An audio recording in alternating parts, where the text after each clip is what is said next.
Yeah. Hello, everyone. Hello, good evening. We're going hitting the go live button in all of our different spaces. Right, we're going on Instagram now.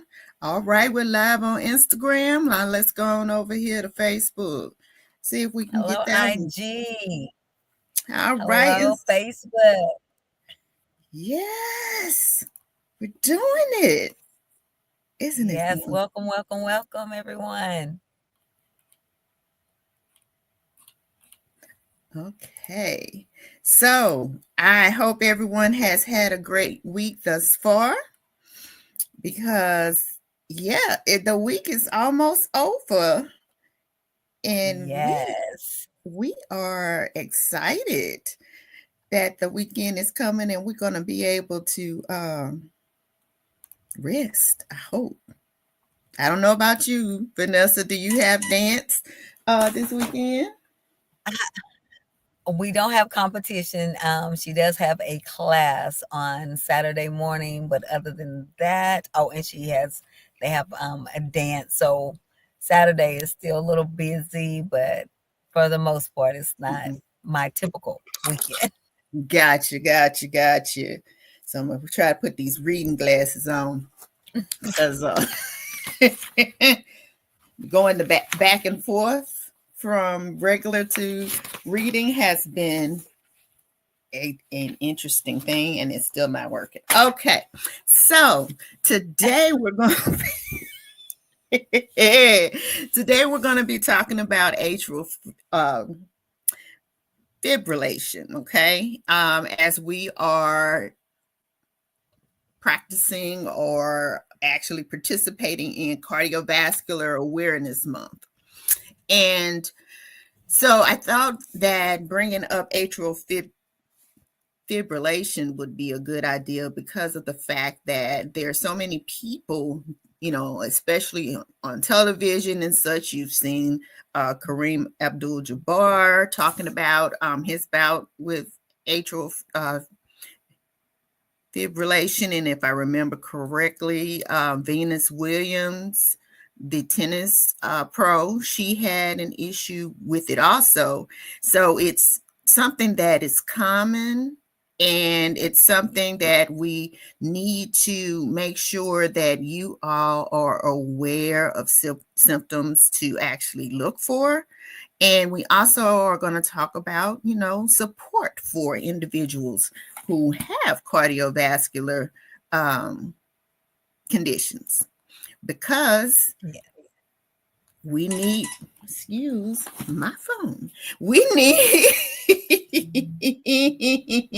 we need to make sure that we know the warning signs in our loved ones or in friends, neighbors, so we can also help in those situations.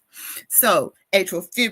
fibrillation, atrial fibrillation is an irregular and often rapid heart rhythm. Okay, so sometimes it's can be where you're sitting there and it's normal, and then all of a sudden you get up and it's like, and you're like, whoa, what just happened? But something changed, and it is Mhm. irregular because normally most people are used to a heartbeat that's maybe low, maybe faster, it may be, but just the whole consistent part of it actually Mhm. being normal and consistent. Where with atrial fibrillation, you may have your, like I just said, or you may have something like,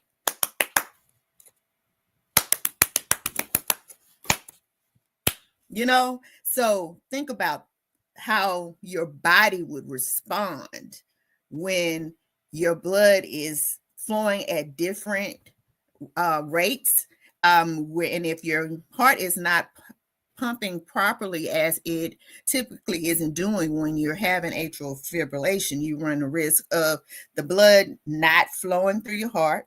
You run the risk of the blood actually staying stagnant and maybe having clots. And then when you have clots, those clots can go other places. And if it goes other Yeah. places, it can create problems. So let's say you have a clot in your heart. Yes, you can have a heart attack from an atrial fibrillation, but it can also travel somewhere else, cause a stroke, Mhm. cause Yeah. just the flow to your legs and your arms to be decreased. So just know that it is something that is very serious. Okay. So don't just be like, whoo, I'm just getting old. No, you're not just getting old. Something is not right if your heart rate is actually doing some of the things that I just did. And I'm sorry if I caught y'all off guard with the actual clapping, but I just felt like we needed to give you a an example of how you may feel, Right. what you may feel as your heart is going. So typical symptoms of atrial fibrillation, it could be like that, the palpitations, it could be chest pain, it could be dizziness, it could be fatigue, lightheadedness, reduced ability to exercise, shortness of breath, and weakness. Okay. And that all makes sense based on what we were talking about, because you're not having that proper flow of blood and oxygen going where it needs to go. Okay. So people who have atrial fibrillation that lasts for more than a spell or such, they may be placed on some actual medications. And they're also saying that the causes of atrial fibrillation, it could be known that the upper and the the upper chambers of your heart is the atria. So that's what we're talking about. So the upper chambers of your heart is having problems. So it's not getting the blood out of your heart. Okay. And then also you have the lower chambers, which is the ventricles. So causes of atrial fibrillation could be that you have a congenital heart defect. So that means you could be born with something that causes your heart to have that irregular heart rhythm. You can have what they call sick sinus syndrome. Is when your heart, which is the natural pacemaker, it doesn't work properly. Sleep apnea. And I know there are a lot of people who don't like to wear their CPAP, but just think that can cause problems with your heart if you're not wearing your CPAP. And then your heart attack, you can have heart valve disease, high blood pressure, pneumonia, because you're having problems breathing. So that's going to cause some issues. You could have blocked arteries that's causing the problem. And you could have thyroid disease, an overactive thyroid, or infections from viruses. Okay. Lifestyle habits that may cause atrial fibrillation is drinking too much alcohol or caffeine. Those are stimulants. Mm. So it could cause problems for you as far as atrial fibrillation, illegal drug use, smoking or using tobacco, or taking any other medications that have stimulants in it, like cold medicines and allergy medicines that are bought without a prescription. If you don't take it the way it's supposed to be taken, or if you take it and let's say you have some your own medication and you're not supposed to take those type of cold medicines with your medications that you're on, but you decide, well, I'm just tired of sneezing and I'm going to take it anyway, you are putting yourself at risk for having issues with atrial fibrillation and also high blood pressure too, because there are some actual medications for colds that people with hypertension only take. Okay, because there are certain I'll have to have Kendrick on here. He's our pharmacist. There are certain ingredients in average cold medicines that people with high blood pressure can't take. So if you ever see that commercial, don't think that people in this instance are trying to just make you pay for this and get an extra medication, maybe pay a little more. No, it's not that. It's truly because the medicine that's for persons who have heart disease are being removed. So those that there's a conflict, they're removed from these actual cough medicines and such. Like I'm not endorsing one, but like Cocedin, that's one. If you have high blood pressure, that's one that you can take, supposedly. Keisha, are Yes. these prescribed or are they over the counter? These are actually over the counter, so that's why they're even more dangerous. Okay, so I wouldn't even know if Hmm. I wasn't being educated right now, or my doctor making me aware. Right. Because you definitely have to monitor your blood pressure because you don't want anything that's going to increase your blood pressure while you're sick. You're already not going to be feeling well. Okay. So that's going to run the risk of something affecting your blood pressure. But then when you add the medication, So then you. I'm just gonna say I'm gonna add this tad bit to that with it made me just a light bulb go off and say that this is why it's also important for us to make sure that we're reading the labels and the ingredients, because if I used to always take this medicine before, but now I Mhm. have a condition, then I need to make sure that I'm taking the proper, and it's not wild, but like it's simple as a cold medicine that I could be putting myself in harm's way. So Mhm. Exactly. And they're saying risk factors for atrial fibrillation are your age. As you get older, you're more at risk for things, especially if you are not living a healthy life. You know, caffeine, like I said, nicotine, the illegal drug use. Yes, that's pretty much with everything. Because let's be real. Caffeine, we talked about being a stimulant. Nicotine can constrict your vessels. And then illegal drug use, you don't know what they're putting up in those drugs. So that definitely could cause a risk factor because they cutting it with whatever. You don't know what it is. Dot, dot, dot. Okay. Um, so changes in your electrolytes. So someone like me, I get dehydrated easily. It's like if I just breathe wrong, I'm dehydrated.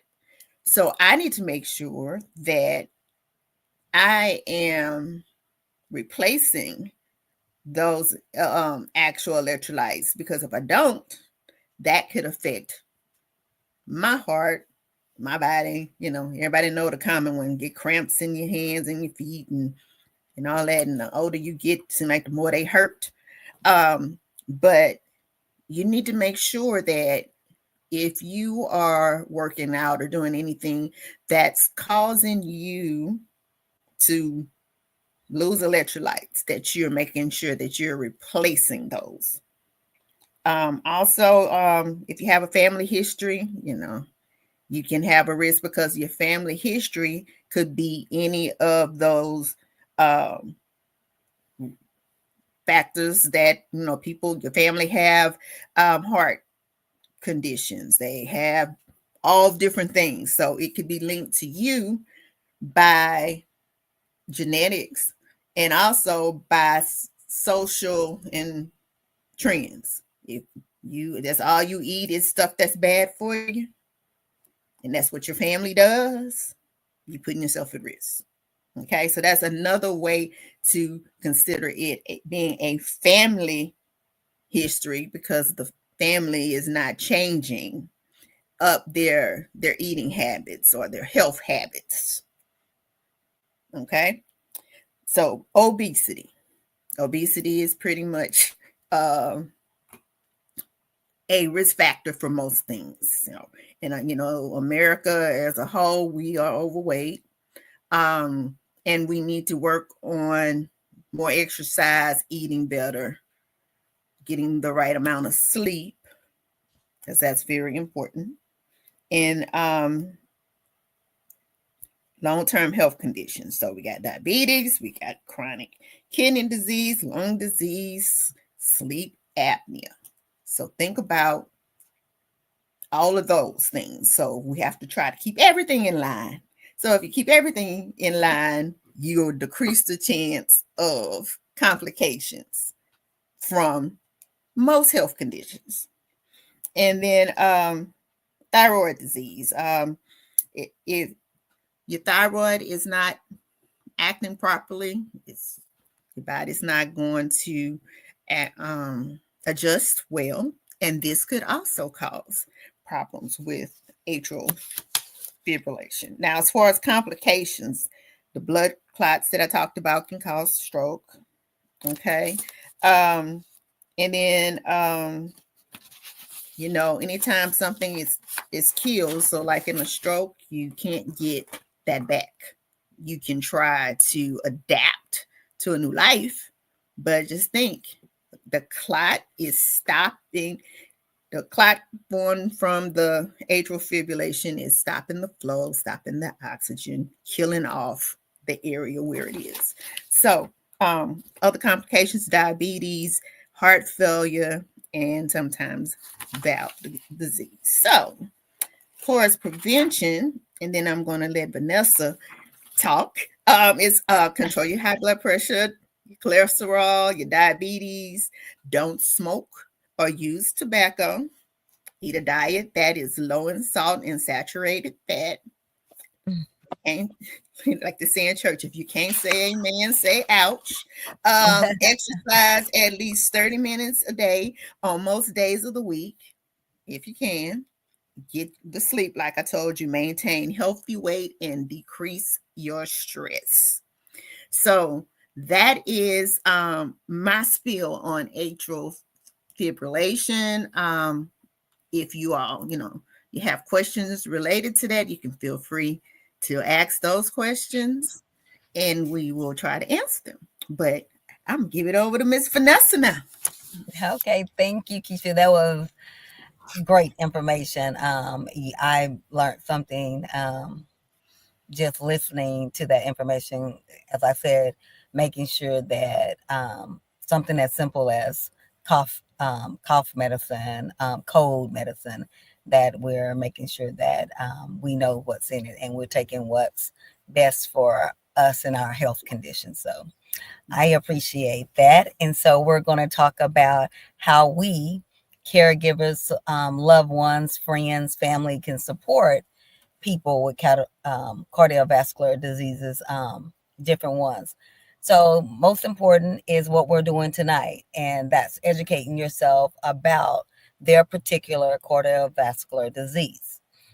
um, Making sure that you listen to their concerns, encourage healthy lifestyle changes, help manage their medication, insist in daily tasks, provide emotional support, and ensure that they follow their doctor's recommendation regarding activity levels and diet, and also making sure that we consider taking a CPR course, just in case there is an emergency accident or anything like that, so we can be aware.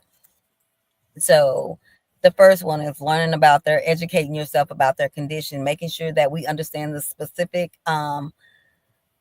conditions, terms, problems with their cardiovascular disease and the complications that may come with it, and treatment options and medication that come with those. So making sure that we can help support them to our best ability, and helping sometimes, especially if they're our parents who may be in upper age and may have some type of form of dementia or memory loss or anything like that. So we want to make sure that we can help them understand this condition that they have.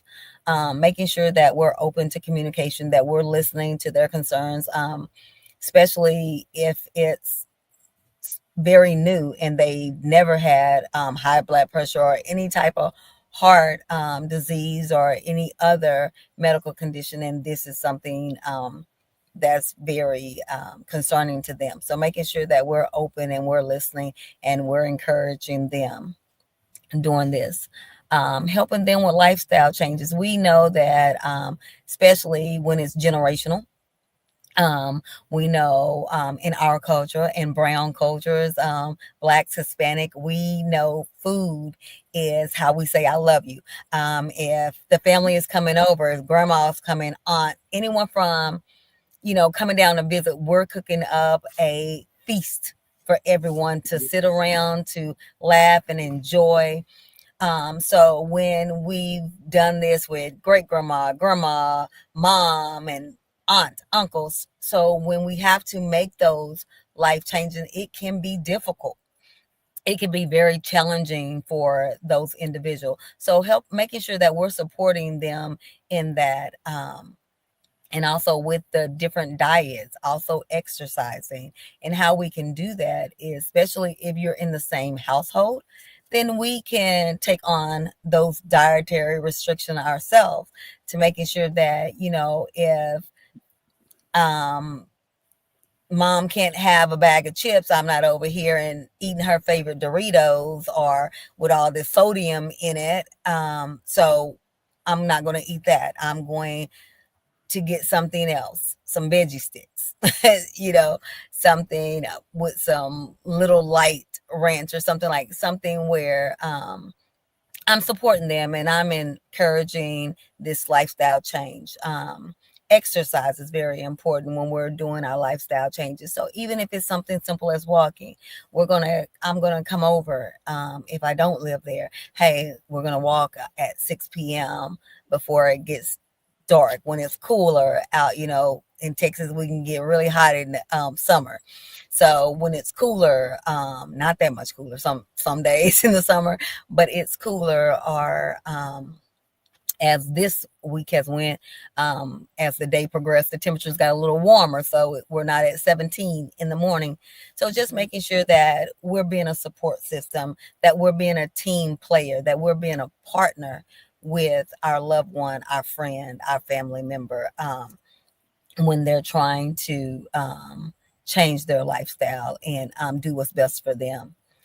The next one is helping them manage their medication. As Keisha just told us a while ago, just something as simple as cough medicine or cold medicine, making sure that we're reading those labels, making sure that if they take any other medication, that it's not messing with that, or it's not decreasing the effectiveness of that medication. Sometimes it's not about taking the medicines together, but at the same time, like I know at one time I was taking some medicine, I had to take them 4 hours separately, so I could take them together, such as I didn't have to stop taking one to take the other one, but I couldn't take them at the same time.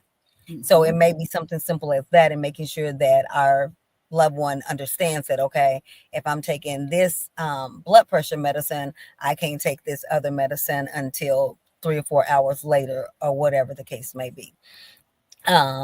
Making sure that we're assisting them in their daily tasks, like I was saying, even if it's what, when we're doing these lifestyle changes, you know what, I'm gonna come over and we're gonna cook together. We're gonna learn how to change.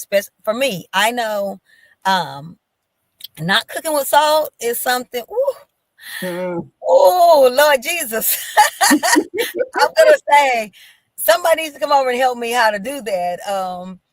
And I'm just being really honest. That salt gives it so much flavor. It's part of the Bible. We're the salt of the earth. So when I'm seasoning my food, I think the same thing. But I know if this happens to me, I am really going to need assistance with that, because I've been cooking since I was very young. And my great grandmother taught me how to cook. So, baby, we seasons food, and salt is a main season. So I would definitely need to have some assistance with that. So I wouldn't be a good support system in helping someone not come over and cook and not use salt. But I could definitely dice up some veggies and have a fruit tray for them. But it's just things like that. Um, then practical assistance, emotional support, making sure that we're understanding, we're supportive of this new um, diagnosis or this new journey that they are having to take. And then respecting boundaries. And sometimes this is hard, especially, I'm going to just be honest, for our culture. We think because we daughter, we mama, or we sister, or we brother, we can be all in the business. Not necessarily. We cannot be in the business. And, a lot of times we have to adjust, especially when it's a new diagnosis or something unfamiliar. Sometimes we have to process it first before we can give it to someone else or even get your feedback or your knowledge on it. And you could be an expert on it, but until we've processed and we've come to term with this new normal, sometimes we have to be patient with our loved ones, and accept that their boundary is not right now, Mm-hmm. and respect that and honor it. And then the next thing is making sure that we are um, CPR trained, that we are CPR certified. So if an emergency does arise, we know how to help our loved one. And I know when I first had my children, I had to become, before I left out, and I don't know if it was because my baby was preemie, but I had to become CPR certified for children before, for an infant, before I left the hospital with her. Um, so that is something that we definitely need to make sure that we do. And we also need to seek support. If it's becoming overwhelming for you as a caregiver, seek support. Ask other individuals who are going through the same thing with their loved one. There are a lot of support groups. We're here. Um, and whether you and get that information, um, because you need to make sure that you're taking care of yourself so you can continue to take care of your loved one.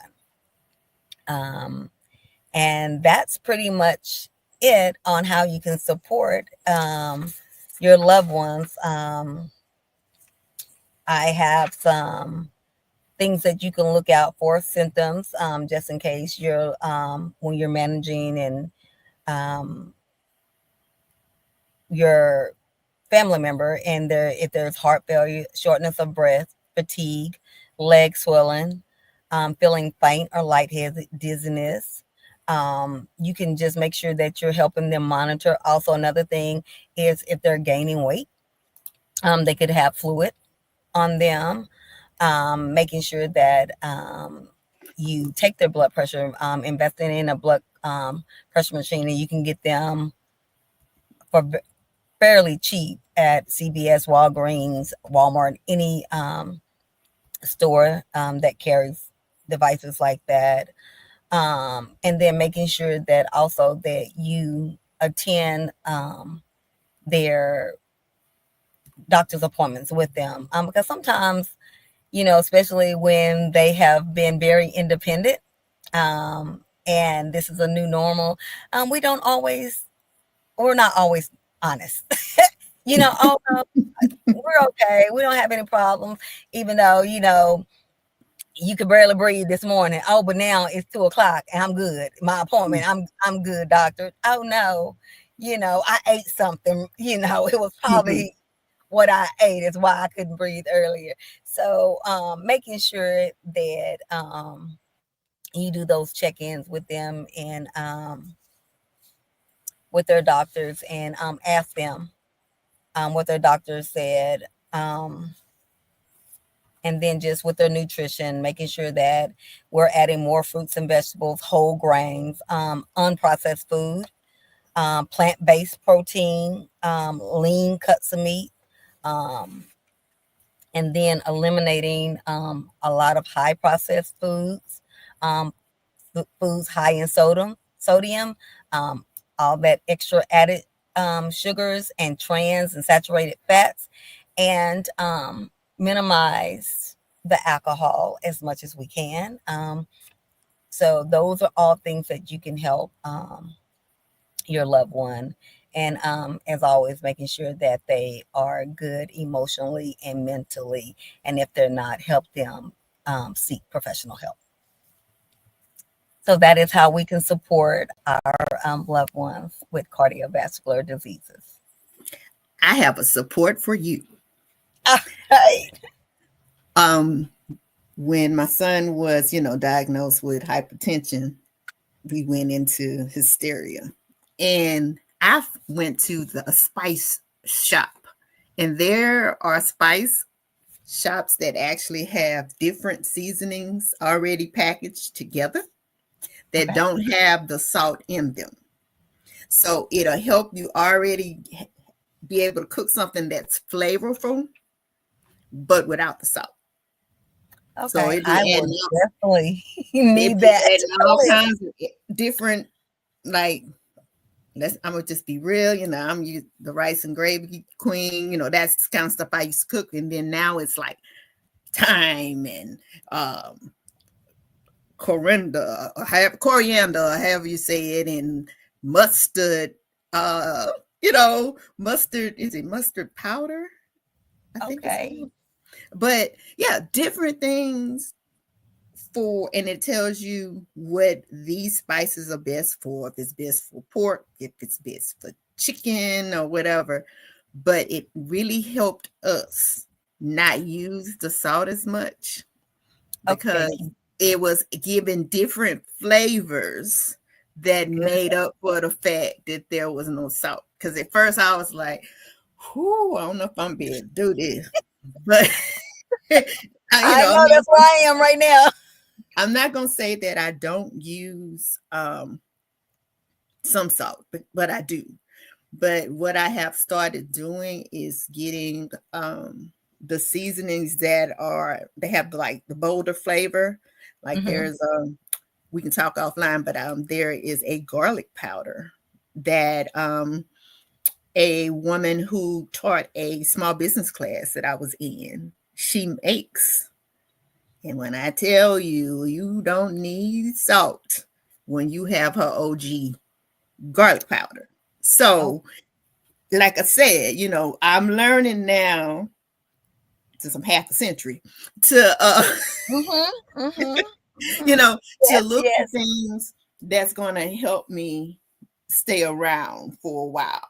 And the family bought into it. They eat it, and they don't complain about it. So that's another thing. It's not like we're eating it and we're just like, oh my God, we're eating this, but we really don't want it. It really is Right. flavorful.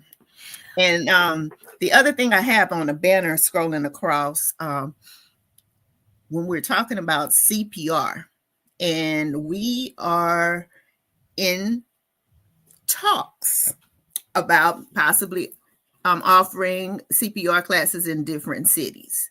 So if that is something that you're interested in, contact us on the Dear Encourager website. There is a contact us area. It'll send the email to us, so we'll know where you are and see, if we can help in those areas. Not gonna lie to you, right now, if you are not in Dallas, Austin, or Alexandria right now, um, your classes may be later in the planning, but we want to at least try to offer that to everybody. So in case something happens with our family members, we won't panic and we'll know what to do. That's right. So yeah, that's all we got for today, I do believe. That is We hope all. I hope But go I go was gonna ahead. say with what you just told me, and it just said da da da da. I will be looking out and seeking um, a chef, a cook, someone who can show us and would be willing to come on here and educate us on how to cook tasty, great meals Mhm. without using that much salt. So I Love that. am going to request that. And while, if anyone knows, while I'll be doing my own um, seeking out and researching. So, Okay. Sounds great. I'm ready to learn some more because, people get tired of eating the same stuff over and over again, too. So, well, everyone, thank you so much for joining us tonight.